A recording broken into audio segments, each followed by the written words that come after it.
얼마나 아팠니? 얼마나 힘들었니? 그렇게 말하며 손을 잡아주는 마음이란 얼마나 고결한가? 사람은 누구나 신의 손길을 기다리지만 이런 것이 곧 신의 손길 아닐까 싶다.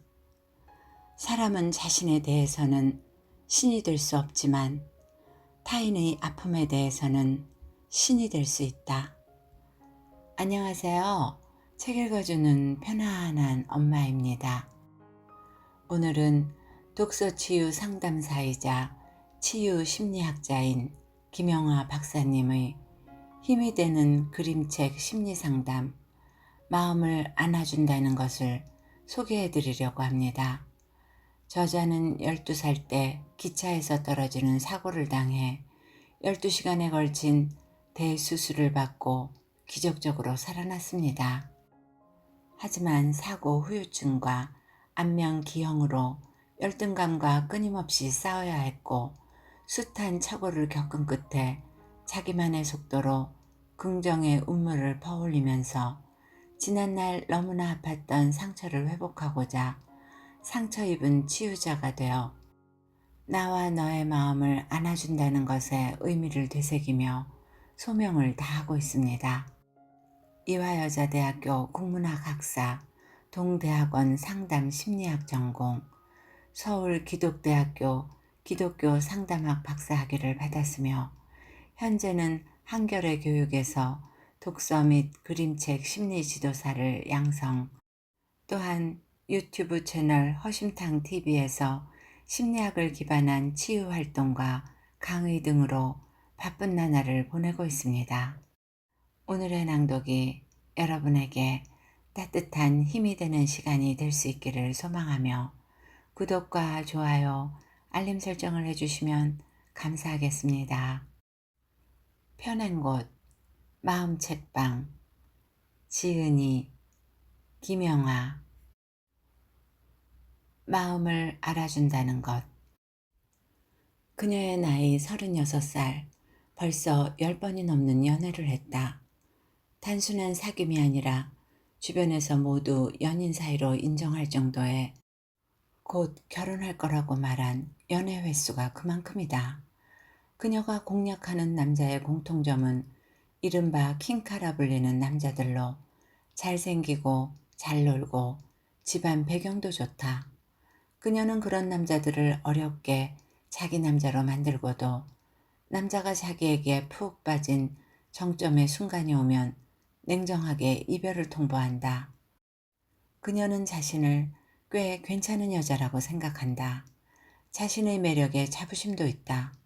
실제로 보통 이상의 매력을 지닌 여성이다. 자신의 매력을 스스로 자신만의 고유한 힘이라고 여기는 도도한 면도 있다. 그런데 왜 그런 행동을 하는 걸까? 타고나기를 판무파탈 기질이 있어서 많은 남자를 그냥 갖고 놀았던 걸까? 그녀는 평범한 가정에서 자랐다. 그리 부유하지도 않고 찢어지게 가난하지도 않았다. 다만 아버지가 조금 무능하고 자식에 대한 책임감도 크지 않았다는 것. 그런 가운데서도 부모의 관심이 2명의 오빠에게만 집중되었다는 것이 그녀 스스로 말하는 어린 날의 불만이었다. 딸이 하나면 더 예뻐 보이지 않나요? 다른 아버지들은 그렇다고들 하던데 우리 아버지는 늘 오빠들한테만 관심을 줬어요. 여자라고 나한테는 아무 기대도 안 했어요. 솔직히 나중에 누가 더 집안에 큰 도움을 줄지 아무도 모르는 거 아니에요? 기분 좋게 술 한 잔 걸치고 들어온 날도 두 오빠에게만 너희가 집안의 기둥이라느니 이 담에 잘 되면 부모 잘 모셔야 한다느니 다짐을 주었단다. 공부만 해도 자기가 더 잘했는데도 오빠들은 학원에 보내고 자기는 보내주지 않았다고 한다. 그녀는 집안에서 억울한 대접을 받고 있다는 생각에 늘 속상했다.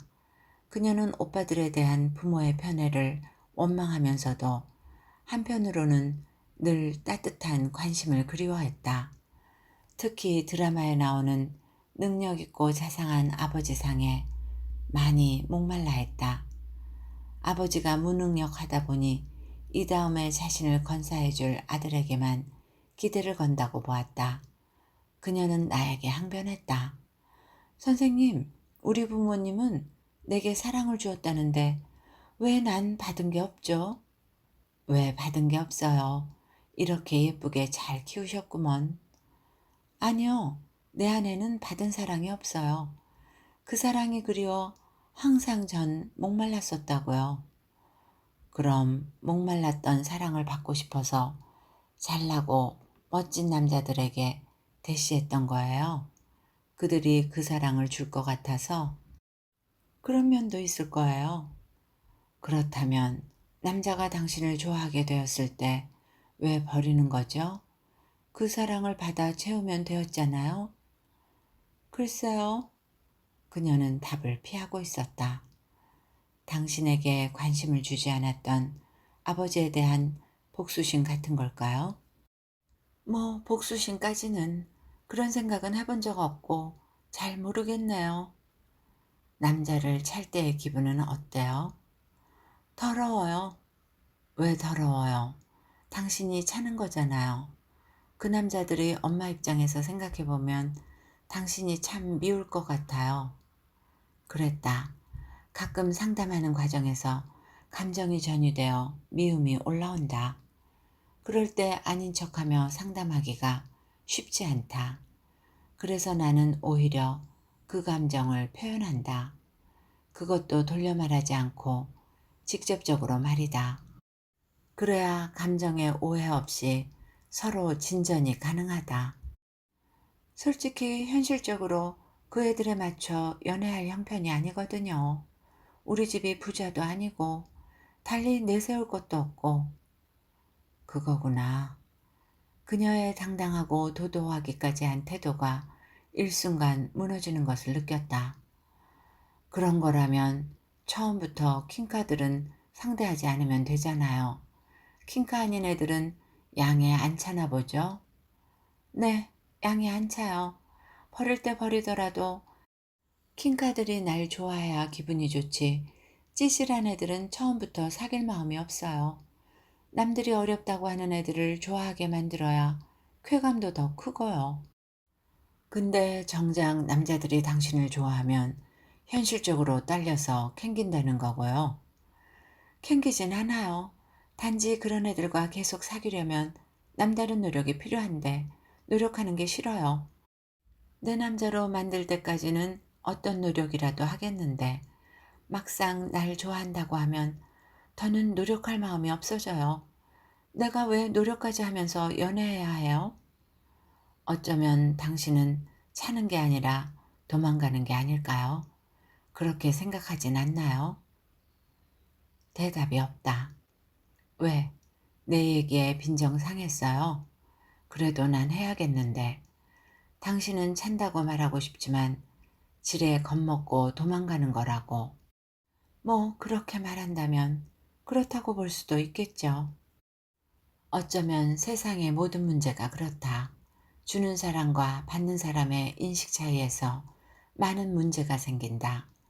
주는 사람이 세상을 다 주었다고 말해도 받는 사람이 안 받았다고 느끼면 안 받은 거고, 상대는 별로 준 게 없다고 생각해도 받은 사람이 큰 것을 받았다고 생각하면 큰 것을 받은 것이다. 주고받은 것의 크기는 준 사람이 아니라 받은 사람에게서 결정된다. 이 점에서 그녀는 어릴 때부터 늘 자기가 마땅히 받아야 하는 사랑과 관심을 한 번도 못 받았다고 여기고 있었다.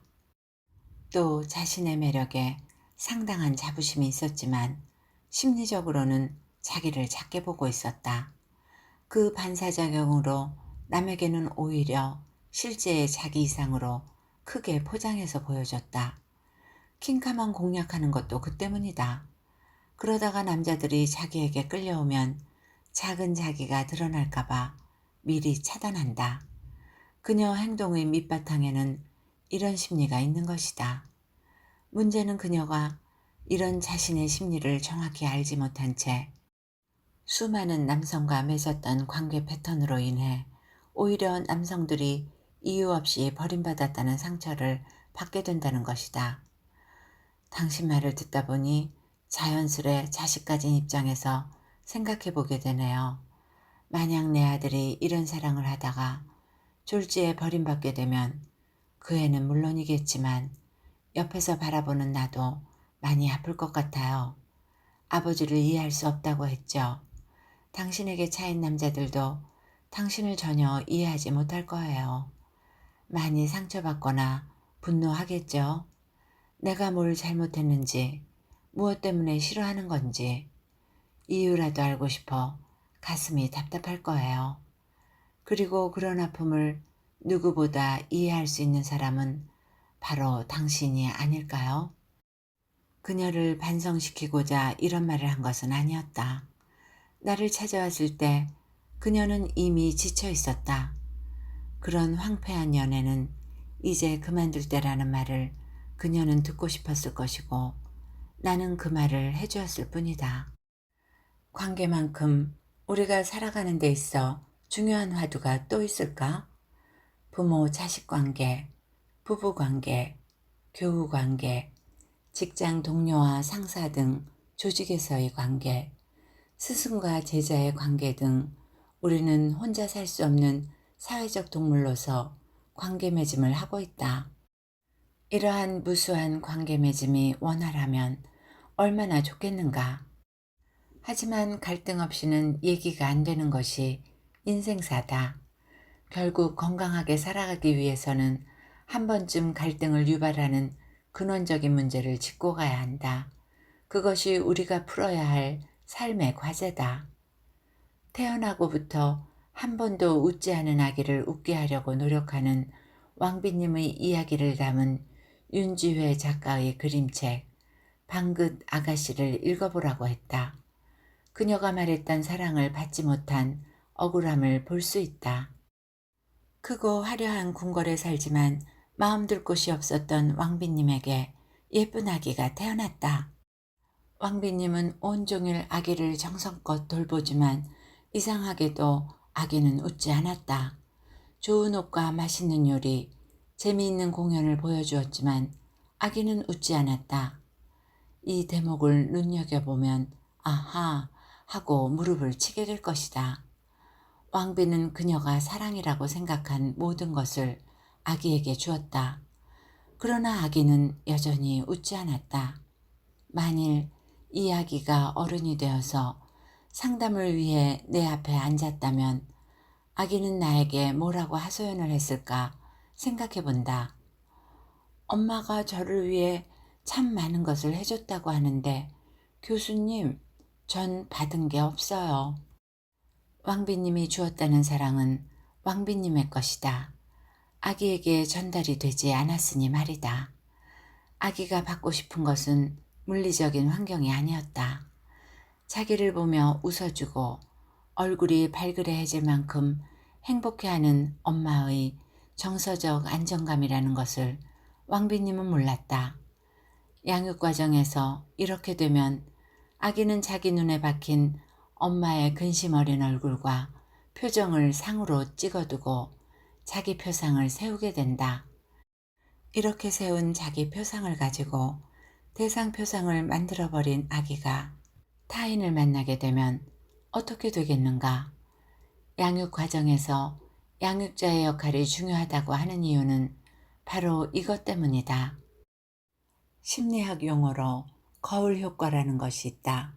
누군가 의미 있는 대상의 행동, 표정, 말투를 무의식적으로 따라하는 현상을 일컫는다. 그림책 방긋 아기씨의 윤지회 작가는 이를 정확하게 그림으로 표현했다. 그림책 화면 가득히 아기의 두 눈을 그리고 그 눈동자에 비친 엄마인 왕비님의 표정을 그려넣었다. 그림책에서 웃지도 않은 채 파랗게 질린 듯한 은유의 푸른빛 얼굴은 불안과 우울을 그대로 담고 있다. 아기가 두 눈으로 엄마의 불안과 우울에 빠져들었다는 것을 알 수 있다. 이것을 바탕으로 심리적 상을 세운 아기는 불안했을 것이고 자기가 엄마에게 중요한 존재가 아니라는 생각을 했을 것이다. 고기를 먹어본 사람이 잘 먹고 사랑을 받아본 사람이 줄 수 있다고도 한다. 그렇다면 웃어보지 못한 사람은 누구를 향해 웃어줄 수 있다는 것 자체가 불가능하다고 해야 할 것이다. 당연히 관계가 편할 리 없다. 어찌해야 할지 난감한 상황이 계속되다 보면 자연스럽게 모두 단절을 선택한다. 자신을 스스로 가로막고 마는 것이다. 자기 자신을 가로막다니 누가 왜 그런 짓을 하겠는가? 그런데 안타깝게도 많이들 그런다. 약하기 때문이다.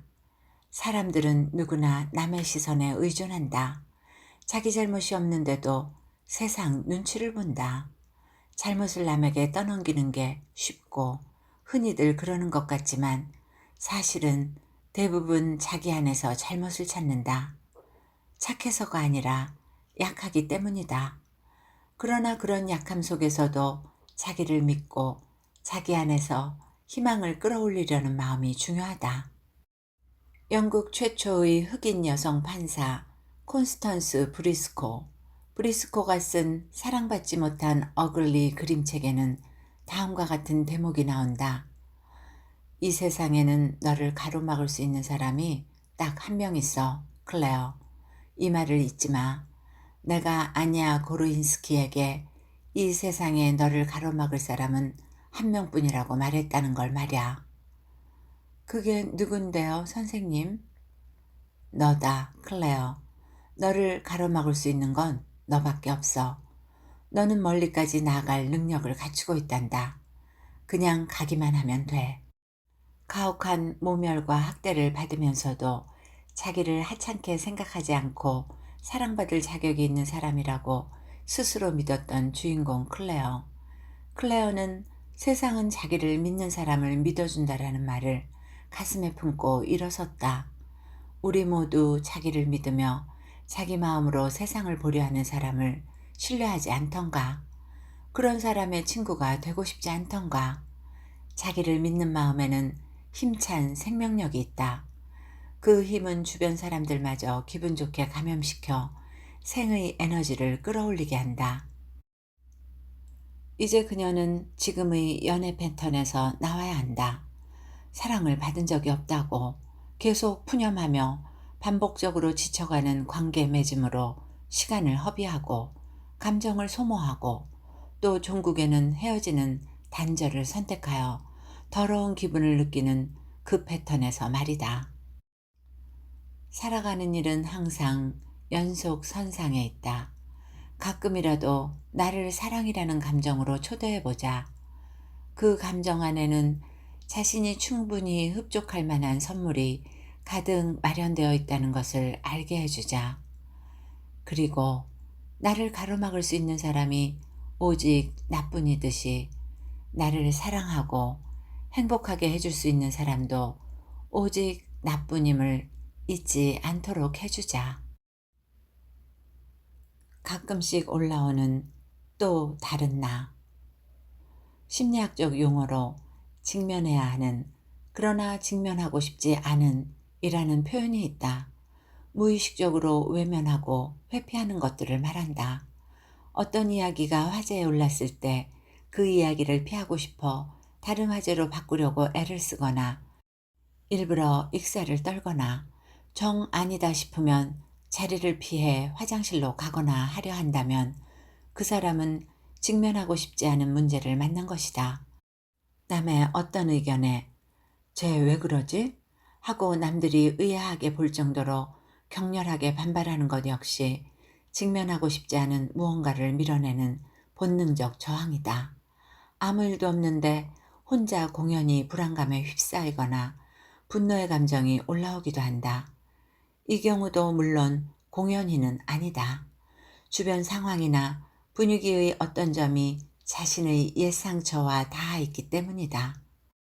자랄 때 지속해서 심한 꾸지람을 받았다거나 너는 싹수가 노래 같은 부정적 말을 자주 들은 사람은 나중에 회피성 성격장애를 보이기도 한다.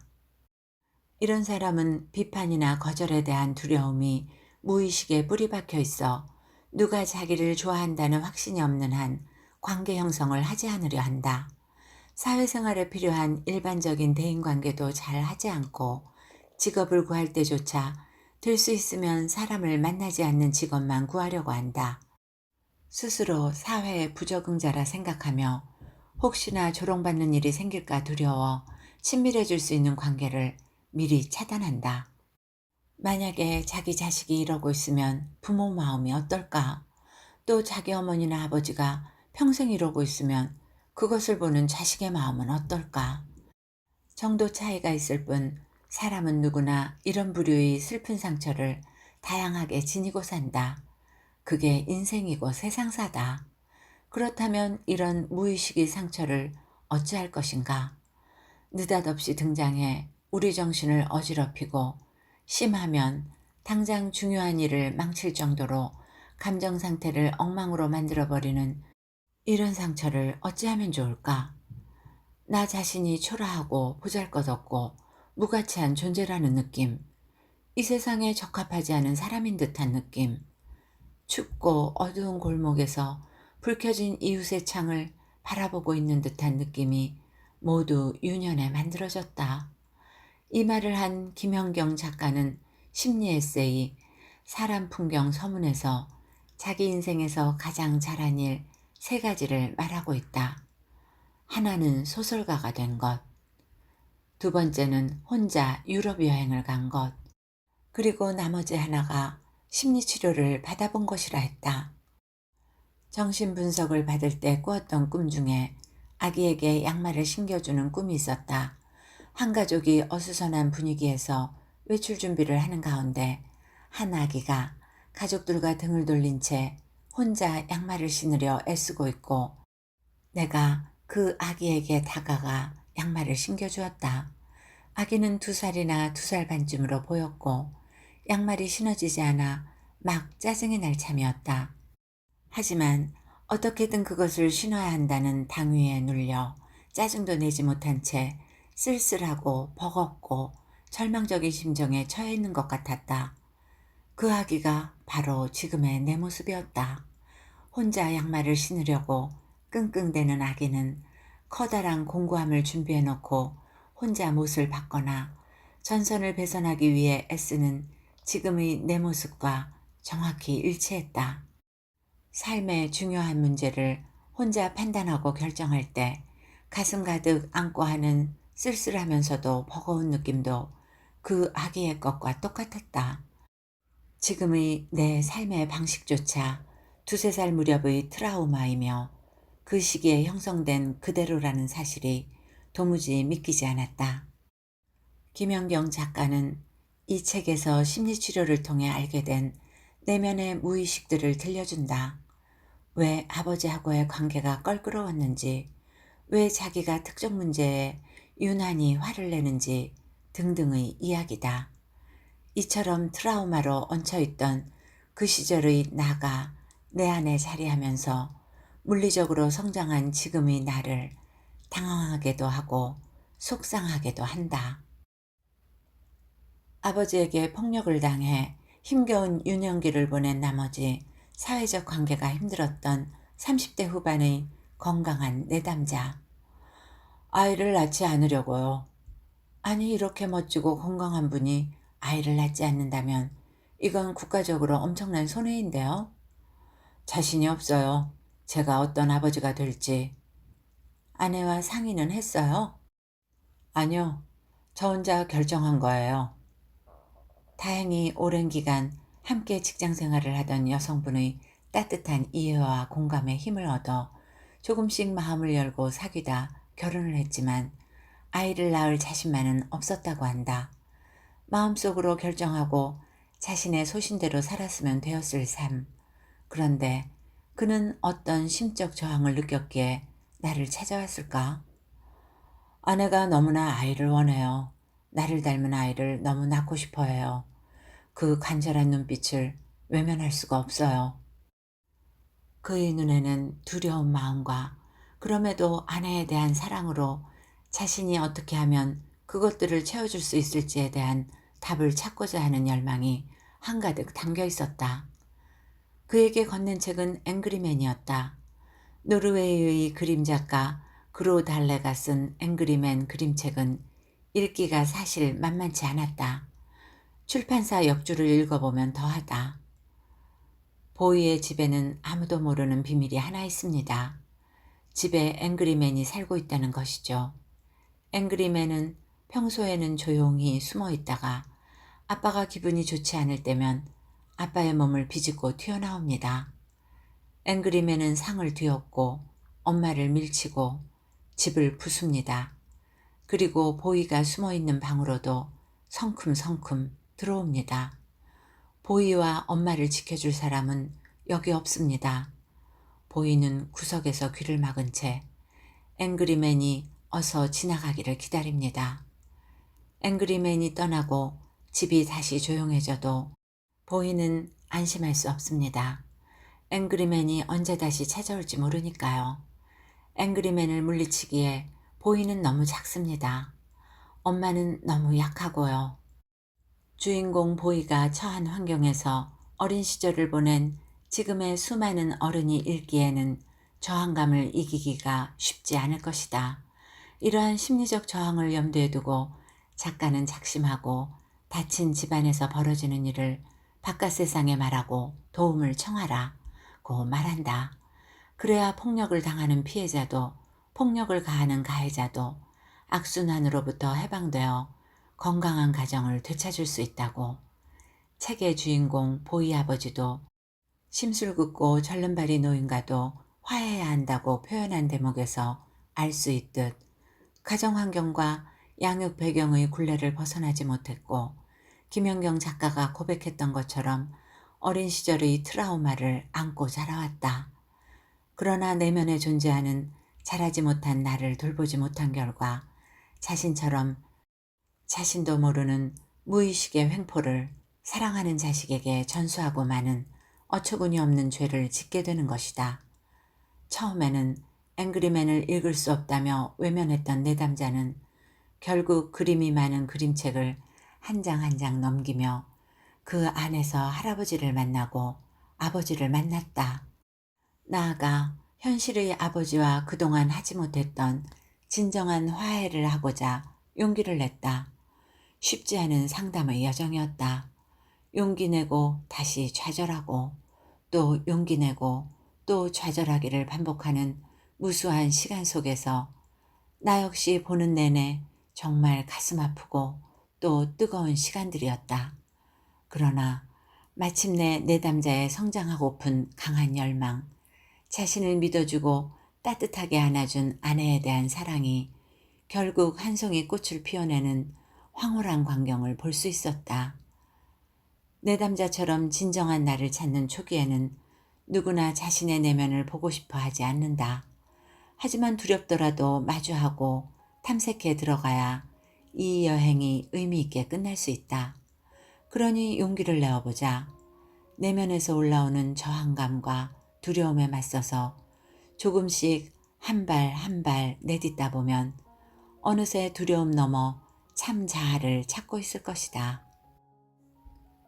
보여주기 싫은 나의 모습이 싫지 않을 때, 그리고 나에 대한 인식이 올바로 섰을 때 비로소 자기다울 수 있다. 현재의 문제에서 벗어나는 길은 잠시만이라도 그것을 생판 남의 일처럼 바라볼 수 있을 그때 찾아진다. 기적이 왔다면 그건 누구의 선물도 아니다. 바로 내가 만든 것이다. 슬픔의 바다에 나의 슬픔도 한 방울 더 얹으면 함께 바닷물이 된다. 그래서 더더욱 남의 슬픔과 나의 슬픔의 차이를 비교하지 않고 겨루지 않고 너와 내가 똑같은 것으로 아파한다고, 우리는 같은 것을 그리워하고 같은 것에 힘들어했다고, 그래서 더는 혼자가 아니라고 하면서 힘겨워하는 마음을 다독여준다. 그렇게 삶은 실패를 경험하고 넘어져 일어설 수 없다고 손살에 치는 너를, 그리고 나를 일으켜 세워 괜찮다고 서로 어루만지며 함께 바닷물이 되는 그런 여행길이다. 이 책은 그런 소중한 삶을 사는 사람들의 마음을 안아주고 있다. 글을 마치며 중에서 여러분 모두에게 힘이 되고 편안한 시간이 되었기를 바라며 오늘도 건강하고 행복하세요.